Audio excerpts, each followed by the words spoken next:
Hey y'all, I am here with Lacey Tucker with Guild Mortgage, and we're just doing a review of this year and then expectations of next year.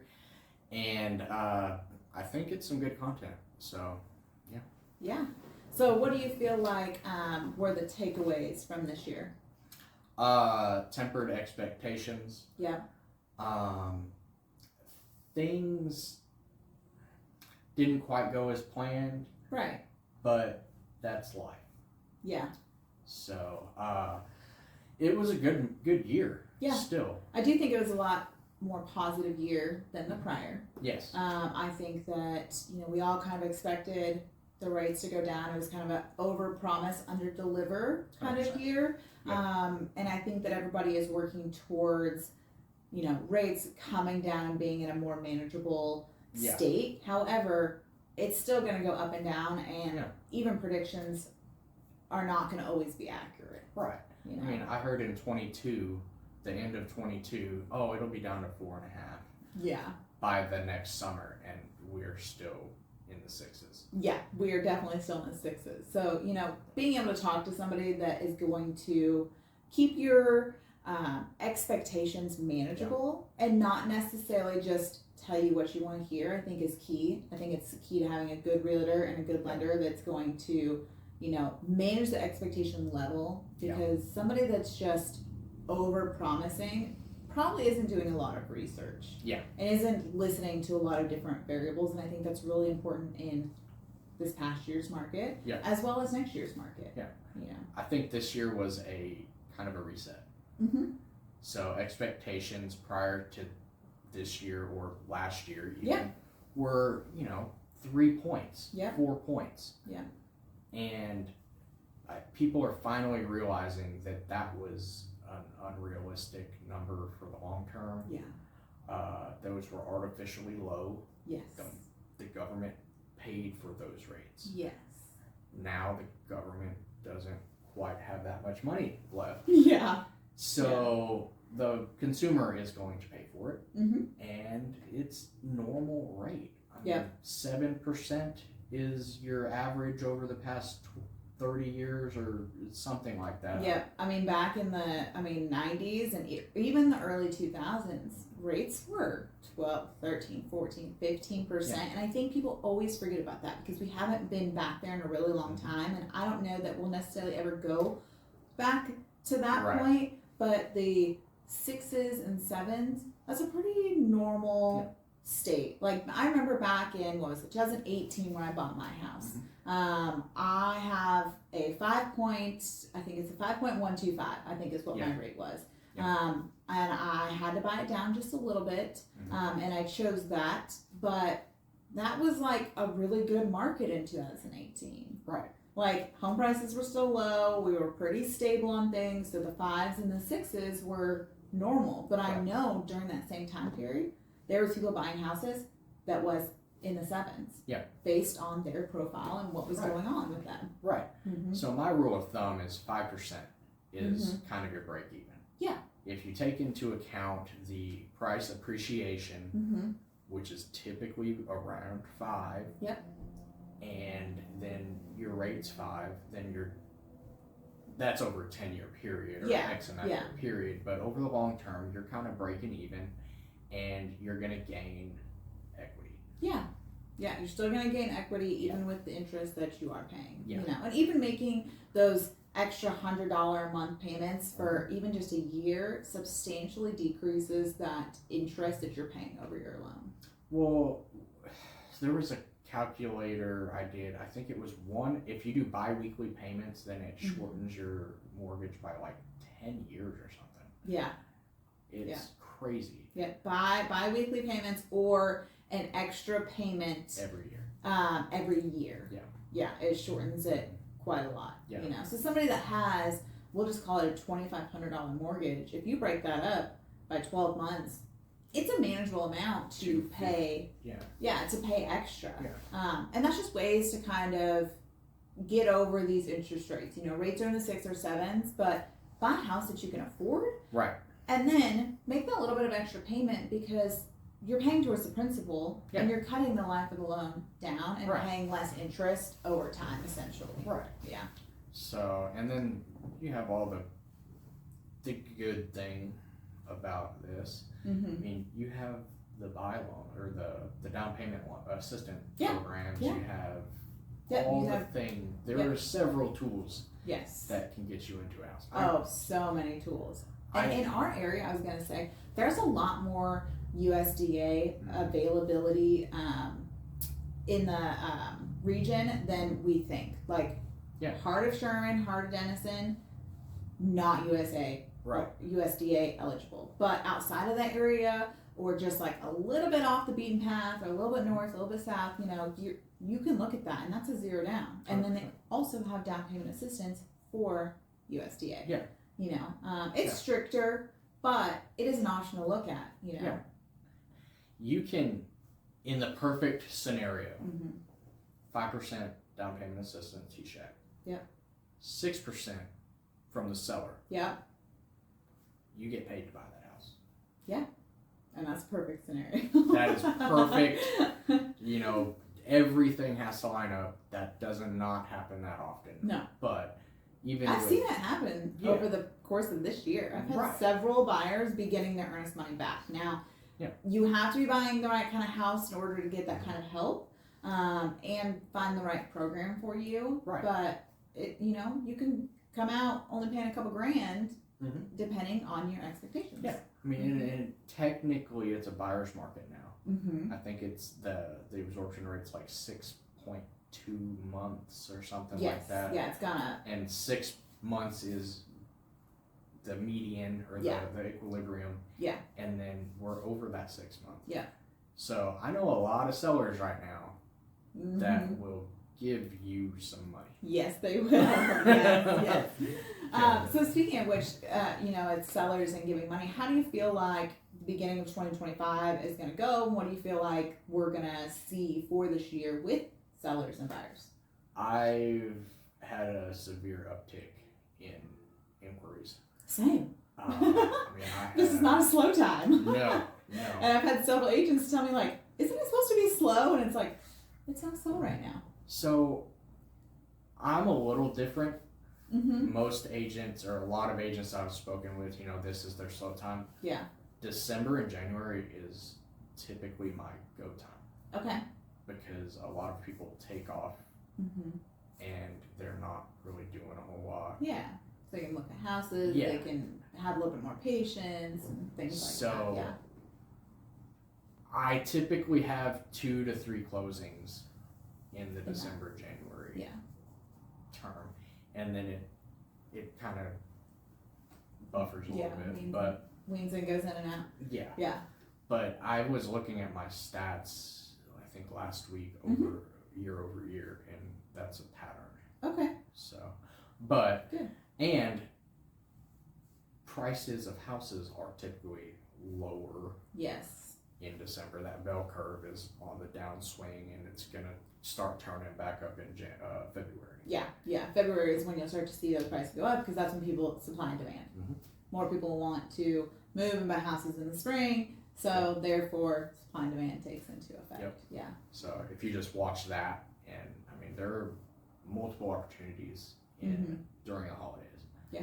Because I tell my sellers, if you have people looking between Thanksgiving and Christmas, those are serious buyers. Yes. They're willing to get out into the cold and wet to come look with at all the other things they have going on. Yeah. Those are typically serious buyers. So, I don't suggest typically many changes in listings around that time. So, But so what do you think that we're going to see in rates for all the buyers coming up in this year? I think they're going to hold steady. Might decline a little bit, depending on all of the factors. Yeah. And I was going to add that, many people don't know that one of the factors for rates to go up and down is the jobless report. So the more unemployed people, the lower the rates go. Yeah. So it's kind of this catch-22. It's like when rates are really low, that's because the unemployment rate is typically really high. And it's just one of those standards that the Fed sets, and that's one of the reports that they look at. They look at several reports, but just to keep in mind, when rates are a little bit higher, that means that our economy is actually doing a little bit better with jobless reports and people being unemployed versus not being employed. Right. Yeah. I mean, that's why they dropped so dramatically in 2020. Yeah. Because I think a lot of people don't realize that. Had that massive spike in unemployment. Yeah, massive. 60% or whatever it was. And I think a lot of people don't realize that that jobless report does play a pretty significant factor in these rates. Yeah.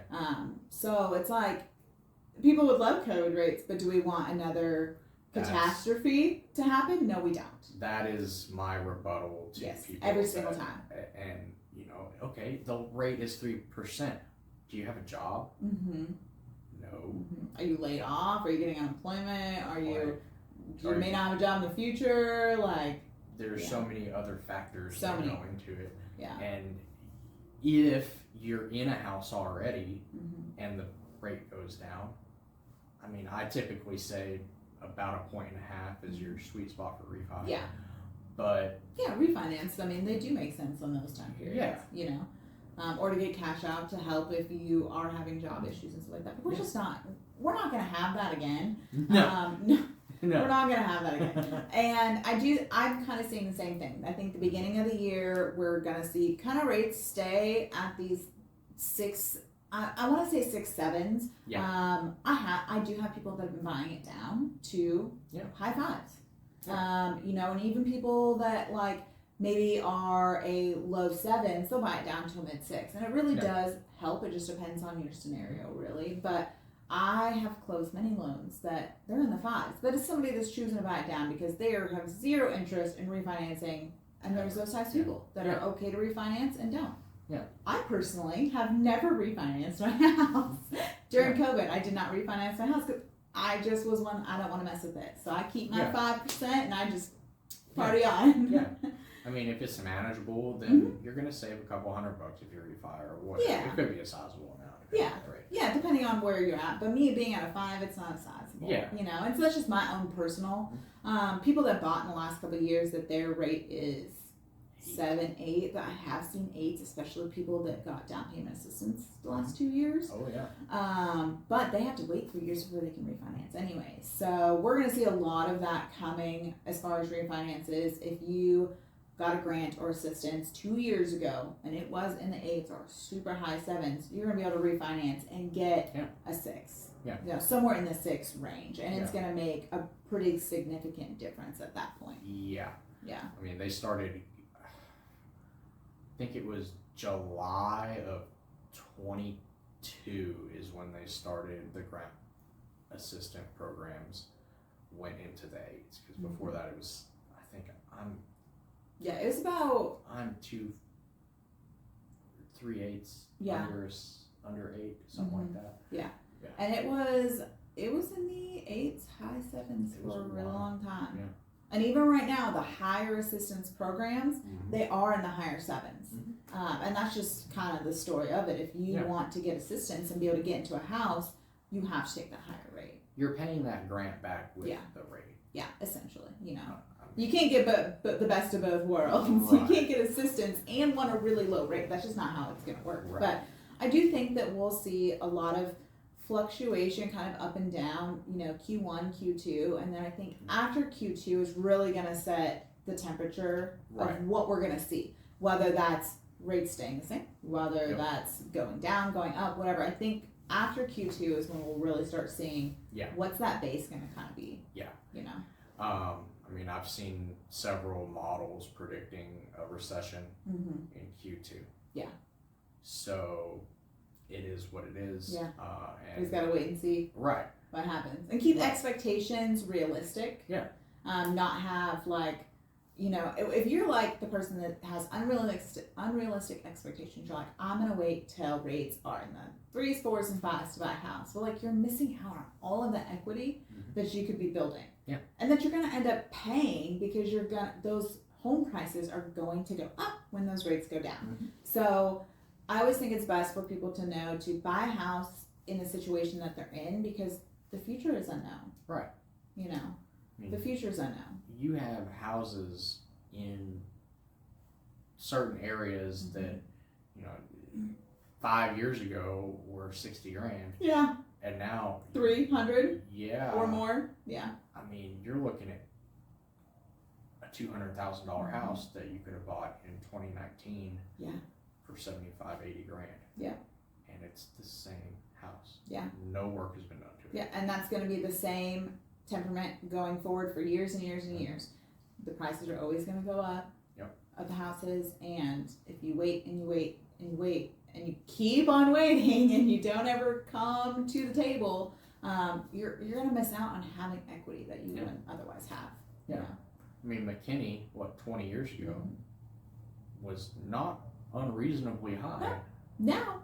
You can't find anything for less than 400 grand. I would almost beg to say 500. Yeah. Honestly. Yeah. You can find some 400s, but it's like... It's difficult. Yeah, it's difficult. And they're gone. I mean, anything under 500 in McKinney is gone like that. Yeah. I mean, you better be prepped, ready, no issues, short inspection periods, ready to go. Yeah. Because it is a desirable area and there's more buyers. So, yeah. But lots of things. Yeah. I'm pretty excited for next year. Yeah, I feel very good about next year. A lot of different things. This will be my first full year at Guild. Coming up, 1 year mark is March. Yep. Isn't that crazy? Yeah. To think. So just like right around the corner, 1 year mark at Guild. I feel like I just got here yesterday, but then I also feel like I've been here for years and years and years. So real estate years. Yeah, real estate years for sure. 1 month equals 1 year. But yeah, I'm really excited for this year. I'm excited for buyers. Buyers seem to be very positive and a little bit more upbeat than I have seen in the past.